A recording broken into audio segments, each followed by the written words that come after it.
আসসালামু আলাইকুম। সিঙ্গাপুর প্রবাসী জোবান আহমেদ ভাই, আপনি কমেন্ট করছেন যে ভাই আমি আপনার জন্য ওয়েট করতেছি।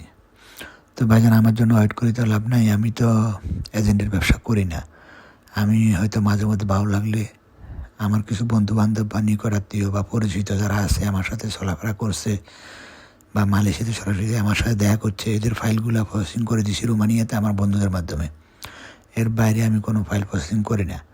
আপনি আমার জন্য অপেক্ষা না করে সিঙ্গাপুর থেকে যে কোনো ভাইয়ের মাধ্যমে জমা দিয়ে দেন, অথবা যে কোনো এজেন্সির মাধ্যমে ফাইল প্রসেসিং করে নেন।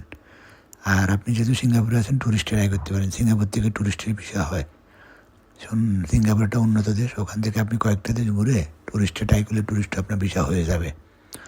আমি যদি কখনো ফাইল নিই, সেটা হইলো আমার স্পেনের কার্ড হইলে, তারপর রোমানিয়া এম্বাসি মালয়েশিয়াতে চালু হইলে আবার হয়তো ফাইল নিতে পারি। তা আপনি এতদিন অপেক্ষা না করে, সময় নষ্ট না করে যদি অন্যদিকে পান, জমা দিয়ে দেন। ঠিক আছে ভাই? যদি অন্যদিকে না পান, সেক্ষেত্রে আমি যদি আবার নতুন করে ফাইল নিয়ে ভিডিও আপডেট করলে, তখন আপনি আমার সাথে সরাসরি যোগাযোগ করবেন ওই সময়। তা আমি চেষ্টা করবো আপনার ফাইল প্রসেসিং করে দেওয়ার জন্য। ঠিক আছে ভাই? ভালো থাকবেন। আপনার জন্য ভালোবাসা, শুভকামনা। আল্লাহ হাফেজ।